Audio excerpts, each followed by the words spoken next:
If you're curious to hear a little music from our guest Carla Lucero, who we spoke to in our most recent episode, check out E4TT's annual concert of music by women and non-binary composers, Midnight Serenades, on January 25th.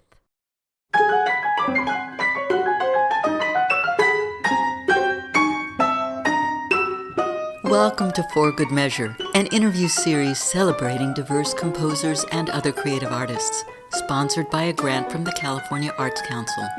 I'm Nanette McGuinness, Artistic Executive Director of Ensemble for these times.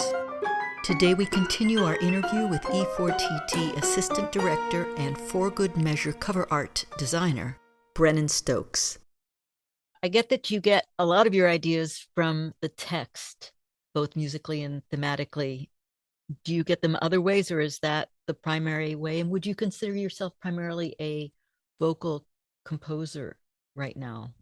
I think right now, yeah, most of my recent output has been vocal, and um again, I think vocal music kind of encompasses my flair and fondness for theatrics and drama and words and the lines that are being delivered, along with the musical component that's helping to drive or be that kind of outside force that's maybe fighting or in conflict with the vocalist.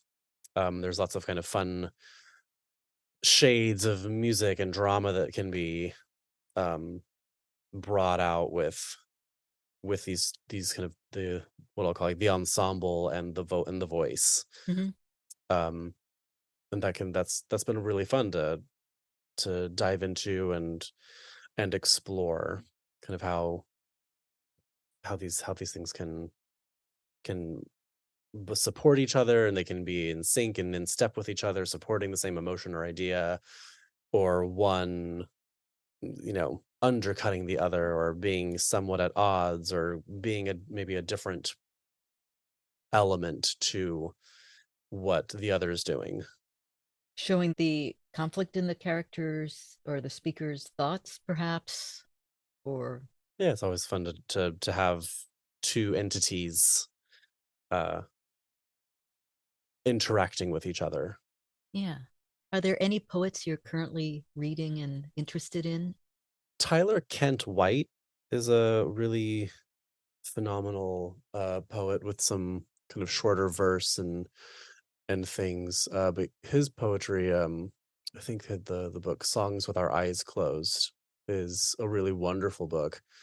Um, and Sarah Kay is another really great poet, kind of similar to Teasdale. Mm-hmm. Reminds me very much of kind of this really kind of concise, beautiful, poetic language, and um, especially the way it sounds. Reading poetry out loud, especially, is always a fun thing to kind of hear, and kind of how the mouth moves around the structure and the kind of the dance of how these poets craft language. Mm-hmm.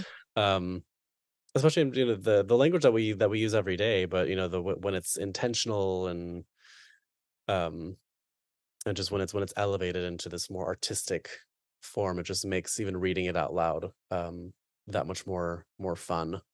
Mm-hmm. Creative and all that, productive. You grew up in Southern California.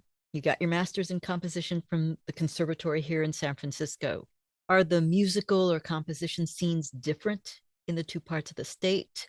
What's to like? Does one region do something better than the other? And has the musical landscape changed during your time here? Yeah, I definitely have always felt that the kind of the greater Los Angeles area, and but particularly Hollywood, has been a scene for looking for a kind of what I call like music for media.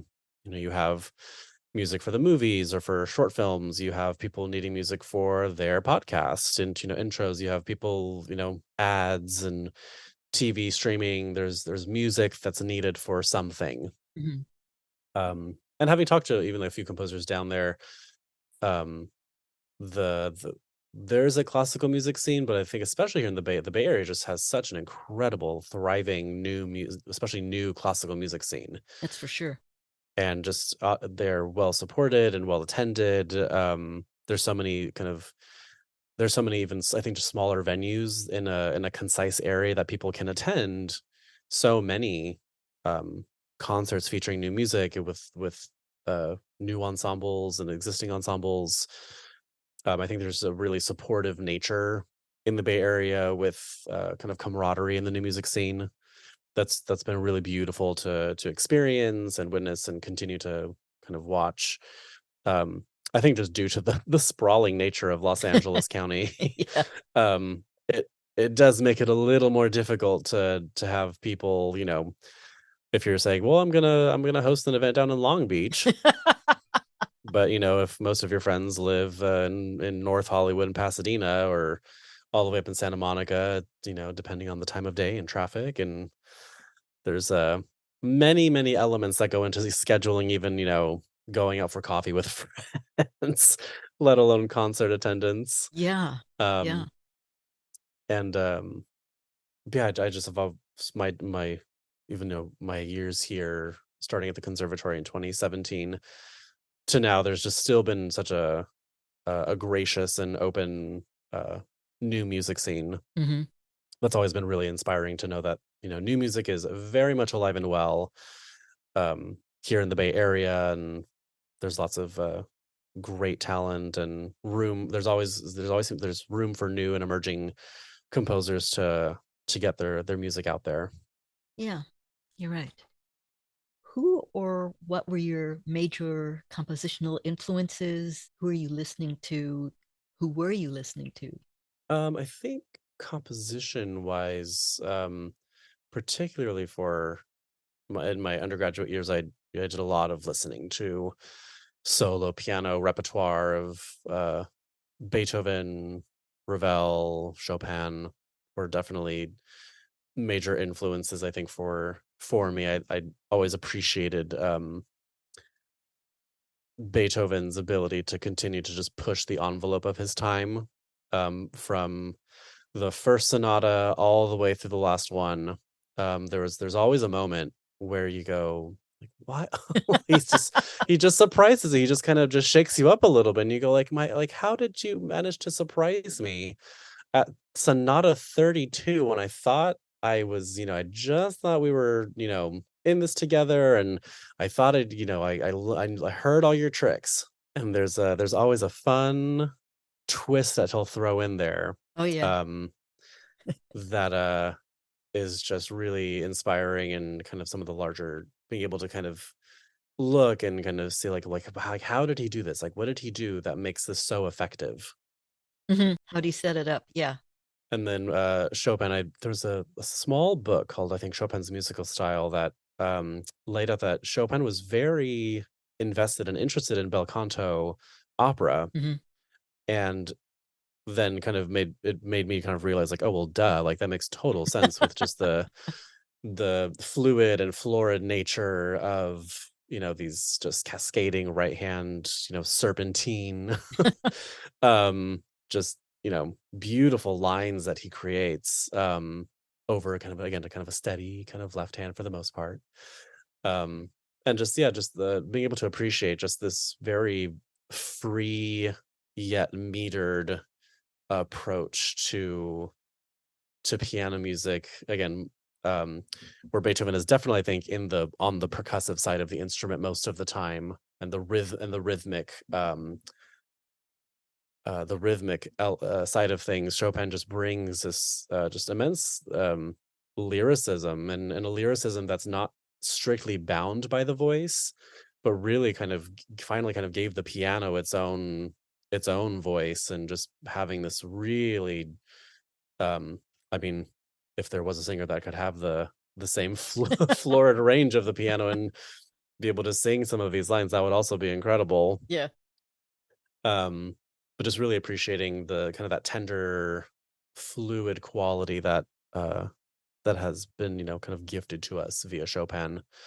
Um, and again, and also realizing that most of his music is in kind of song form. That there's largely kind of a large ABA structure to even like most of the scherzos and even some of the larger pieces. There's still this overarching kind of just song form organization, that I think also just, continues to have mass appeal to those of us who listen to it, because when we have this really cool first theme or section, then he manages to take us on a journey in between, and then when we come back to that first melody, we definitely know where we're at, and it's not quite as, I think, disorienting or as confusing, um as if some like larger architectural structures and things. um so I think there's a level of kind of keeping it on the simple structure side that I also have learned to appreciate, um, with Chopin, that you can still do really fun and fancy things, but not let it get lost in the sauce, so to speak. No mystery, so that you can focus on the lyricism or whatever instead of on trying to puzzle out the structure. Yeah. Thank you for listening to For Good Measure. And a special thank you to our guest, Brennan Stokes, for joining us today. If you enjoyed this episode, please subscribe to our podcast by clicking on the subscribe button, and support us by sharing it with your friends, posting about it on social media, and leaving us a rating and a review. To learn more about E4TT, our concert season online and in the Bay Area, or to make a tax-deductible donation, please visit us at www.e4tt.org. This podcast is made possible in part by a grant from the California Arts Council and generous donors like you. For Good Measure is produced by Nanette McGuinness and Ensemble for These Times, and designed by Brennan Stokes, with special thanks to co-producer and audio engineer Stephanie M. Neumann. Remember to keep supporting equity in the arts, and tune in next week for Good Measure.